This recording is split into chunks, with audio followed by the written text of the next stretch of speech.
Welcome to the Rent to Rent Success podcast, the only podcast entirely dedicated to helping you achieve rent to rent success. We talk about the ethical way to get you started in property without buying it. This is our place to inspire each other to believe bigger, to be bolder, and to be game changers for good. Property investors and sisters Stephanie and Nicky Taylor are your guides on this exciting ride. Let's start up the engines and get ready to fly. Hello, hello, hello, and welcome to episode 34 of Ask the Angels, the episodes where we answer your rent-to-rent questions. If you have a question that you would like me to answer in one of these episodes, please go to rent-to-rent-success.com/ask, A-S-K.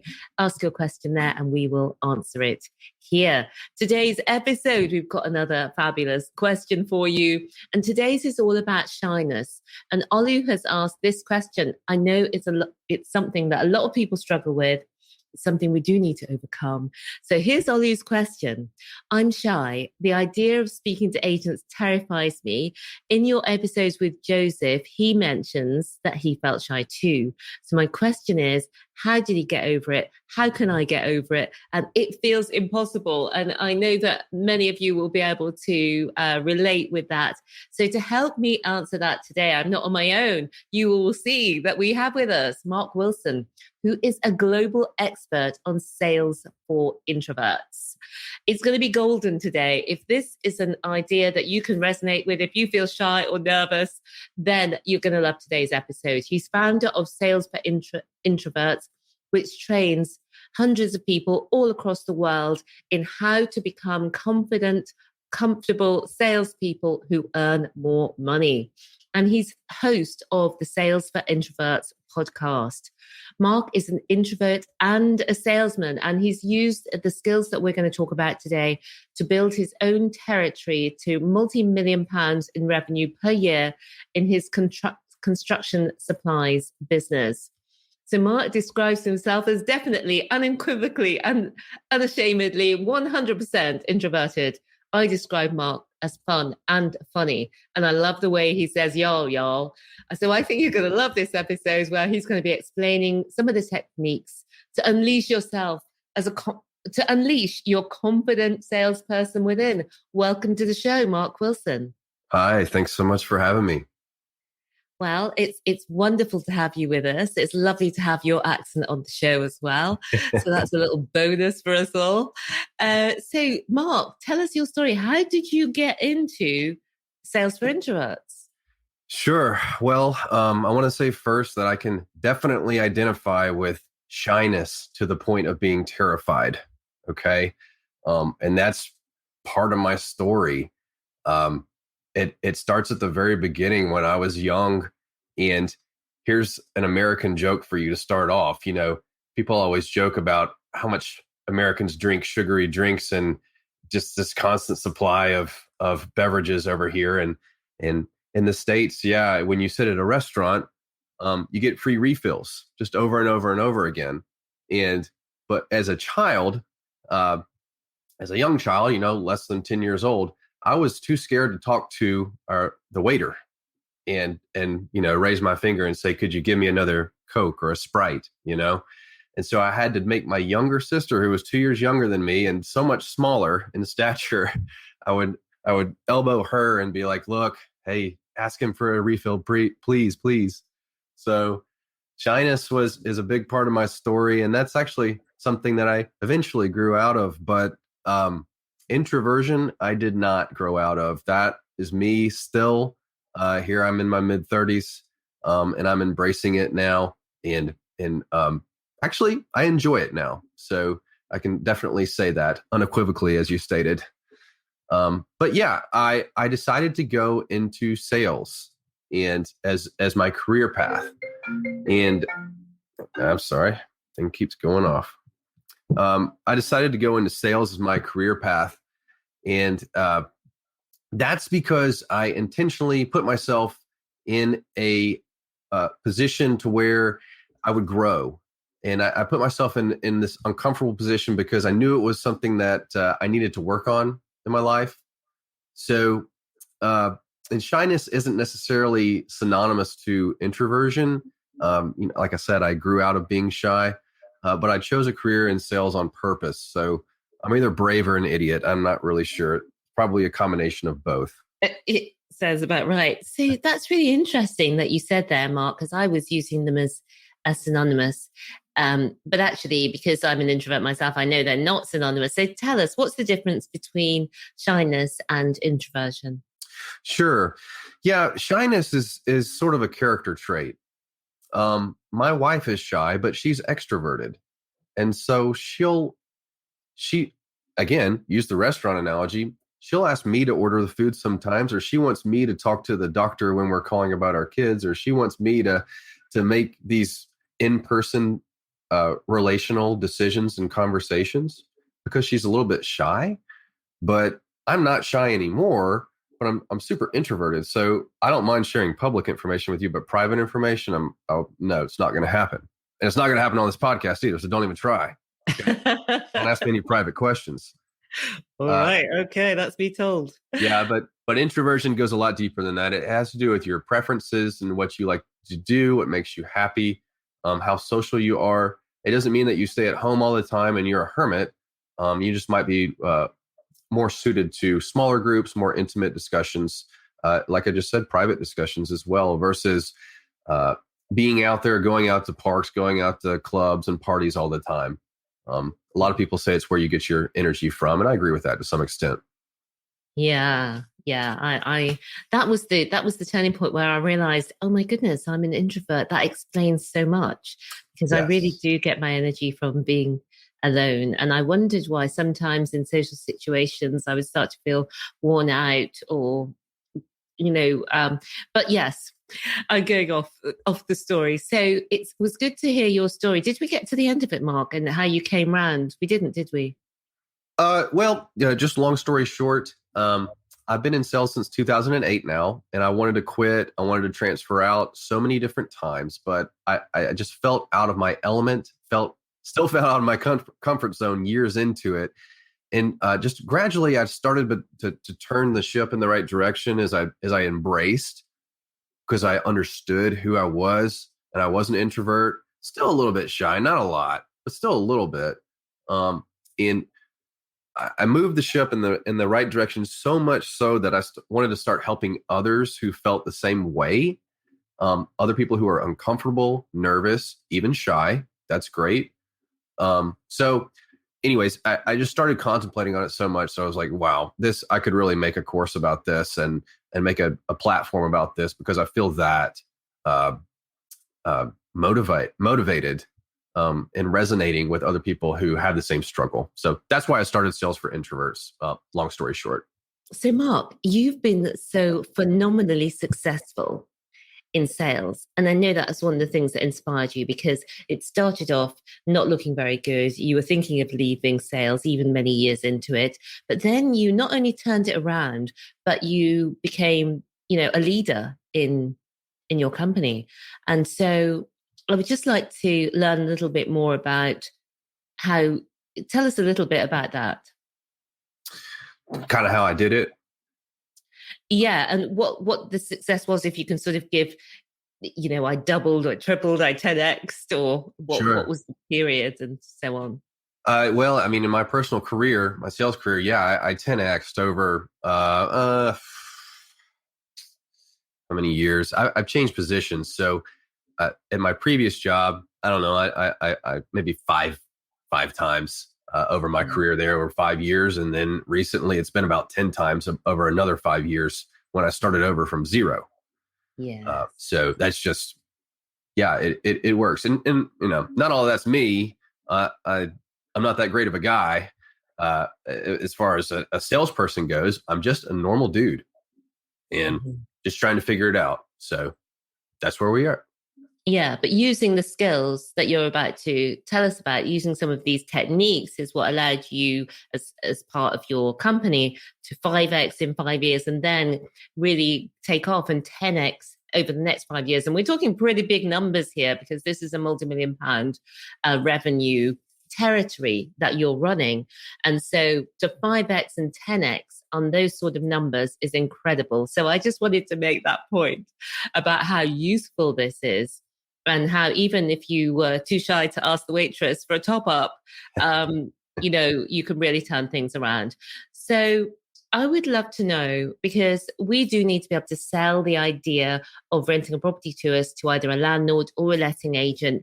And many of us are terrified about that. And so I'd love to know, Mark, if you've got, what are the top 3 points that people could implement into what they're doing to really see success in this area? Yeah, absolutely. Okay, I got more than 3. I might have like 4.5. Okay. I love okay? it. Yeah, perfect. Okay, here's the half part. So you're shy, you're nervous, hard to catch your breath, your palms might be sweating a little bit because you're about to make a phone call to try to sell something or pitch something to an agent. Okay. So my first recommendation is take a deep breath. And because if you're anything like me, you've probably hidden from unnecessary forms of human contact for years. You've used the internet, you've used streaming and Netflix as primary forms of contact. And so my first reassurance to you would be that, and this sounds really basic or elementary, but it's important to remember, it's that the world is filled of people just like you going about their day. They're just so used to it that when you come out, the shy little church mouse, right? When you finally come out, you get crazy overwhelmed, and that's okay. So what we need to do is figure out how to get to a level where you can comfortably and confidently communicate with these people, these agents that you need to talk to, or anybody that you're shy towards. So maybe just tell me really quick, Stephanie, like what are the agents like that you deal with? Are they super busy? Are they running around all the time? Are they really short with you? Like, yeah, can be. So the letting agents tend to be busy. They tend to want to get to the point quickly. They're always looking for the next commission. So they are open to hearing an idea that's going to mean that they get their commission more quickly. But yeah, you do have to be on your game. They probably haven't got a lot of patience. yes. Okay. So that's good. And that can be intimidating, right? Okay. Yeah. Yes. All right. So here's some ideas then. First of all, where I would start is do your research. Make preparations. Don't just call somebody thinking you have a great idea. Do your research first and prepare. Even for this talk that we're doing right now, I had to prepare. I had to sit down for maybe 30 minutes or an hour and think about what I was going to say when we were going to talk. It's not going to be any different for you when you are calling these agents for the first time or emailing if you just email them. But so you would know your market and what the expectations are of you when you're talking to these agents. So I did a little research too, and I went back and listened to your podcast. I think it was Ask the Angels or Ask the Angels, if I pronounce it correctly. Number 26. Yeah. Number 26, which was about making offers without insulting people. Oh, yes. Yeah. And then number 24, which was something about somebody didn't feel confident talking. Yes. Similar topics, similar ideas. Yeah. And certainly somebody who's shy is going to resonate with both of those.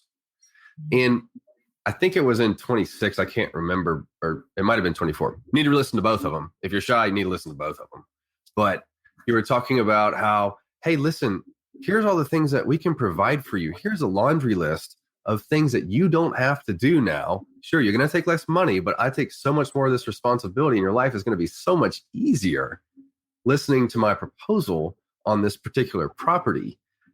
You know, if you go through all of those things, all of those expenses, all the little annoying things in the day, that's like the majority of the homework that you need to do.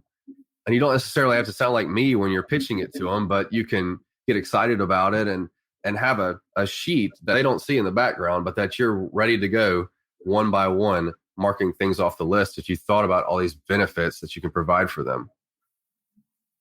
I love that. And I think preparation is so key for two reasons. A, it makes you better if it's not the first time you're thinking about it when you're right in front of the person, because that's one of the things that can go when you're feeling anxiety is thinking. So you've already got clarity on it and you practiced it. And for those of you who are in Kickstarter program, you will see in module 4, the marketing, we've got actually what to say to agents. But yeah, carry on, Mark.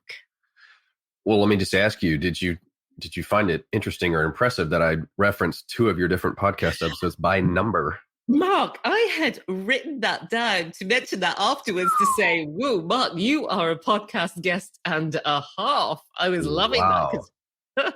Well, I was just going to point out, you probably weren't expecting that, right? I was not expecting that. Was a cherry. I thought, oh my gosh, you're the first guest ever. This is, we're on episode 34 of this one, and we're over 100 on my other type of episode, and no one has ever done that before. Okay. Case in point right there. That's just being prepared. So just translate that over talking to an agent. You talk to an agent, you say, hey, look, I know you manage these other properties. I've seen these other properties. I know the problems that you have. Yada, yada, yada. I don't know. You can even make stuff up if you don't have any experience at all, or make a hypothetical situation, depending on how much time they have. But preparedness is extremely important. Okay. Mm-hmm. All right. Next, speaking of that, lean on your experience and the case studies that you may have. Especially if you've been in it for a while, obviously you can make referrals. You can talk about, hey, this happened a couple of years ago, and here's what I did about it. A hypothetical situation, this flat flooded or something like that, and here's how I handled it. Just have that in your back pocket in case you do need to pull that out. If you don't have any at all, then you need to think about some kind of value or character trait that you have that would translate well to rent to rent type situations. It's one thing if you say, hey, I managed 300 properties in a year and I'm a pro at this. But if you don't have that experience, and you could say, hey, I've managed my parents' dentistry for 5 years or something like that, and I'm used to dealing with people and all of the problems that come up in a day. And it helps to kind of just establish some competency in you as a person, right? Absolutely. I think that's such a bit of dynamite info there.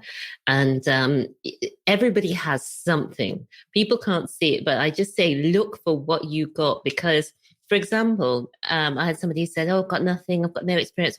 She was a nurse. Well, everybody trusts nurses. And not only that, you can say that your nurse colleagues are going to be living at the property, and that just makes it a win-win. One of our ladies, Maria, got her first property. She's an IT project manager, but she's got a family, and she just connected on a personal basis with the property owner, who was also a woman with her family.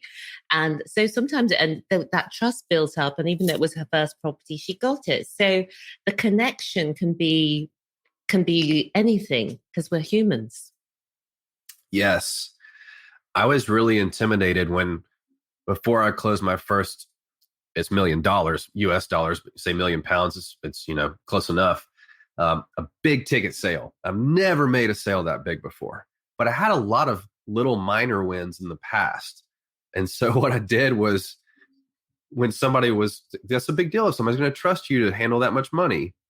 And so I just took all my minor successes and just kind of bundled that up kind of in my brain. So I was able to pull from all of those experiences before I received that big order. And I knew I could handle it, and I knew I could do a good job, of course. So just a couple other minor points here. I would say that you need to conduct yourself confidently and collected, even if you don't think that you are. So when I was first starting out, it might help to literally talk to a wall. If you're not sure about how you're going to talk to somebody, have a hypothetical conversation, even with a friend, and have a friend be the hypothetical agent on the other line. It just helps you practice how you're going to conduct yourself when you're talking to people on the phone or even on emails, type out a draft email and make sure it looks right before you just fire away. And then last, I would say that you need to anticipate rejection. Think the term that you guys use is blokes over there, and my guy friends, you're used to rejection. Okay, it's not a big deal to you. You've been through it. For you ladies, I don't know. That might be a big deal to get rejected. It's in business world, of course. But to have a non-emotional mindset about it, it is just business. You are going to get rejected. You're probably going to get rejected more times than you get accepted. If you get accepted more times than rejected, then you might need to reconsider your business model because something's not lining up there. You're going to get rejected. So, by the way, I think that's the first time that I've ever said the word blokes out loud. Do you use that word? Is that normal? Yeah, absolutely. The other day, I didn't even realize I used this word, but I was talking about something and I said, oh yeah, there was a chap there. And I was talking to one of your fellow Americans and they just laughed. They couldn't believe that people said the word chap. But bloke, yeah, absolutely. Yeah. Right in there with blokes as well. Hopefully it's not offensive, is it? No, not at all. Not at all. Perfect.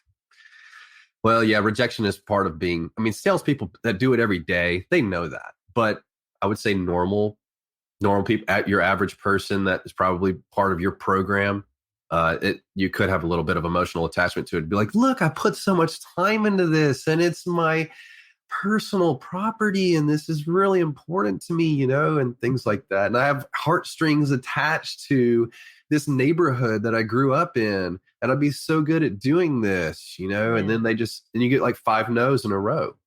Yeah. And that can be disheartening. It can be, but it's just part of it. So it's part of throwing that net out there. It is. It's part of success. You got to get the no's to get the yes. And every single guest that I've had on who's talking about their own story with rent to rent and getting their first rent to rent property, and they've been through so many rejections and come out the other side, but it's so worth it. So thanks for pointing that out, Mark. Sure. Yeah, you never dealt with rejection before in your personal career, have you? Sorry? You've never dealt with rejection before in your personal career, have you? No, never. Nobody's ever rejected me, Mark. Of course. How could they? Yep. It's part of it. Anyways, those different qualities there. If you can wrap those up, that's a fantastic start to building a foundation. In my opinion, if you can do all of that stuff well, you'll be what I call in my program on point. You're an on point salesperson if you can handle all of those things well. And it doesn't take a lot of practice to achieve that, I think. I love it. I love the idea of being on point. We all want to be on point. So let us go back over those. You gave us more than 3 points, but let's go and let's summarize the points. So give us, in a short way, your number one. What was our number one, Mark? Yeah. Okay. Number one, actually number half. Okay. Take a deep breath and just understand that everybody's a person and you are too. The first point is do your research and prepare. Okay. Second point is lean on your experience or your case studies. Yeah. The third point is to conduct yourself confidently and collected. Yeah. And the last point, anticipate rejection. That doesn't sound much fun. It doesn't sound like fun, but when you finally get through and get some contracts going, that makes it that much sweeter. Yeah, absolutely. Absolutely. So yeah, I love it. I really do. So the half one was know that everyone's a human. Is that right? Yes, that's right. Yeah. Number one was the preparation. I like that. Number 2 was lean on your experience or your personal qualities, because most people will be saying, but I don't have experience, Stephanie, but everyone gets their first deal. And they're leaning on either their experience that maybe not exactly rent to rent, but related, or their personal qualities that make them good for it. Right. And number 3 was be confident and collected. And number 4 was anticipate rejection. So those are really solid. Now, I thought we could bring it to life with a case study. You've worked with a lot of people all over the world through your Sales for Introverts. And it'd be great to hear a case study, Mark. Yeah, sure. Well, one that I don't mind sharing, or she didn't mind sharing, it was a personal friend of mine, actually. They have a family business that they worked in. And her husband's family owned the business. And then I guess, I don't know if they inherited it or if they sold out. But anyways, my friend, who is not a salesperson by trade, she's just a shy introvert, all of a sudden inherits this jewelry business. Mm-hmm. And there is a lot of face-to-face interaction in the jewelry world. It's not sitting behind a computer, it's dealing with people hands-on. Okay. And her husband, she, according to her, is the super outgoing, salesy, loves sales, loves being an extrovert. She is the exact opposite. And by the way, I don't know if it's some mystery in this world why people like that marry each other, but they end up being married to each other. I don't know how or why. But anyways, so she's found herself in a position where that she needs to support the business and she needs to be a part of it. She needs to be a public face within this business. And so when I announced that I was doing this course, she became interested and ended up going through it and said she loved it. First of all, the biggest thing for her was the validation of knowing that it's okay to be an introvert. It's okay to be shy and still be in sales. So she's able to take all that information. And by the way, a lot of that stuff that's in my course is stuff that we just talked about, those 4.5 points or how many points it was. But she took all that information and was completely validated and now has a foundation to go on forward in her business there and not live day to day dreading going to work. That was my big thing too. And she said that too. But being able to provide that foundation to move forward and be happy and successful in what she does. That is such a huge one, Mark. It's not always about the sales, although your techniques do help people to improve their sales. But just what you said there, she's not going to work dreading it every single day. Yeah. And that's the experience for many people.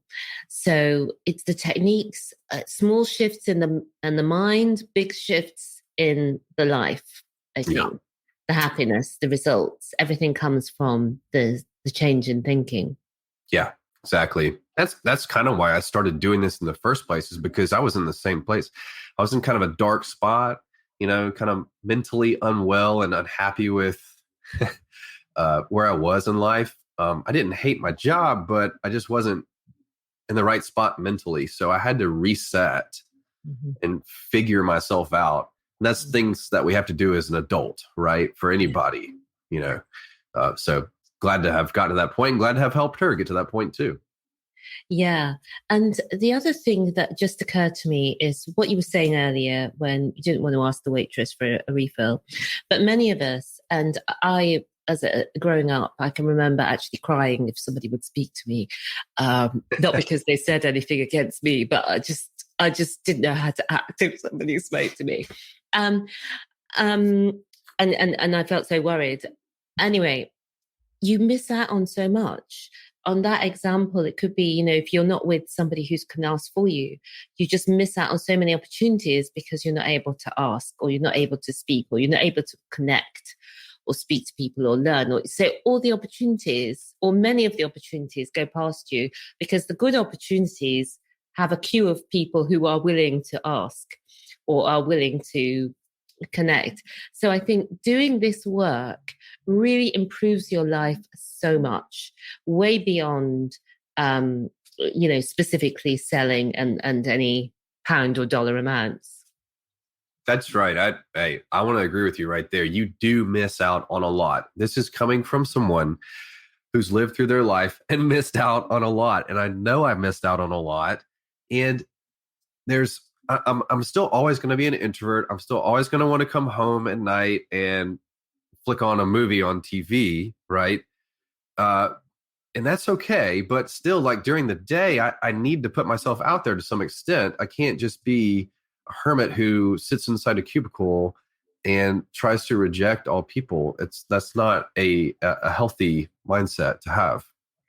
And it's liberating because since I stepped into this world where now people are like, but you're not shy, they actually can't believe, or introvert or whatever. But now I do feel confident. I do feel able to speak to most people. I mean, I will have my moments where I may not, but for the most part, I'm able to be confident. I'm able to ask for things. I'm able to do things when I feel nervous or anxious. I'm able to still take the action. And these have all been things that I learned. I actually did go through your program as well, Mark, and I found it super helpful to revisit all of this. For anybody going through and learning these techniques for the first time, it's life-changing, absolutely life-changing, and will just absolutely blow up what you're able to do in your life. But even for me, I was familiar with some of the ideas, but what I learned in your program built on those ideas and gave me some new ways of thinking, which has been super helpful. So, Mark, I know that people can find out more or maybe connect with you at, let me get this on the screen as we're speaking, salesforintroverts.com. Tell us what we're going to find over there, Mark. Why should people come? Sure, yeah. Well, that's my landing page for my platform, salesforintroverts.com. I have an online course that sits there, and it's specifically geared for people who, as we've been talking about, are introverts. Maybe they're just shy. I don't know if you have any sort of resonation with those character traits. But anyways, we break those down, and as Stephanie mentioned earlier, make you more of a confident and a carefree salesperson if you do that day to day. Now, if you're doing rent to rent full time, if that's how you build your income, or maybe if you do it part time and you do have some sort of a sales-ish role in your job, then I would recommend you go check it out. Consider my online course to help you become more comfortable and confident. So, but also I've got a podcast, I've got a YouTube channel, I've got all sorts of content that you're welcome to go browse around for free, of course, as well. So yes, I'm echoing again. Sales for Introverts is the podcast. And Mark, is there a message you want to leave people with? Yes. All right. So hear me out here. Okay. It's easy for introverts to feel overpowered, overlooked, and that goes for shy people too, but your needs and your personality do matter too. And you can assert yourself, or at the very minimum require equal respect from your extroverted friends, coworkers or peers, agents, customers for you. And the way to do that is to really understand your own personality. As we've been talking about, the old phrase, know thyself, really rings true. So you can really start to avoid situations that don't mold well to you, like boisterous, raucous crowds, and learn to adapt and approach situations in your own way. And when my boss told me when I was in my job, we were talking about earlier, that I needed to make 50 calls in a day, I bristled up. Like, I don't want to make small talk with 50 different people in a day and then come back the next day and do it again. I don't want to do that. That's not who I am. It's just a mindless metric that they gave me. So I carved my own path, and I opted for less conversations and a more surgical approach. And note that I didn't say no conversations at all. I'm certainly one of those introverts that could go a few days before interacting with others, but that's just not exactly practical unless you're like a monk or something like that. But introverts and shy people don't shun interacting with others. It's just that our approach needs different consideration than the typical default extroverted pathways that other people take. Like someone just barging up to you, right up to you and saying, hi, hello, talk to me, in capital letters. That's not you. Okay, so don't try to be that. But all I can say is that hopefully I've helped unveil a few alternatives to you. And should you want to continue that, you're welcome to check out my stuff at salesforintroverts.com. Lovely. And I do recommend that you do head over there to salesforintroverts.com. It's super, super helpful. And as I say, life transforming, because you get what you ask for in life. And being able to ask is something that these skills will really help you with, really come into yourself. So thank you, Mark Wilson, for joining us. It's been a pleasure and a thrill for me to have your y'all all on the show. I didn't say it one time. No, you didn't even say it one time. Come on, okay, y'all. Y'all. Yeah. There you go. There you go. Brilliant. We couldn't have had the episode if you hadn't said y'all. But thank you also for watching and for listening. And if you like these ideas, if you're in the Kickstarter program, this is all in module 3 in magnetic marketing, how to be magnetic and cause that magnetic attraction. So thank you for listening. As I say, thank you, Mark Wilson, for being so incredible. And I will see you guys again next week, and we'll have another question for you. See you then. Bye for now.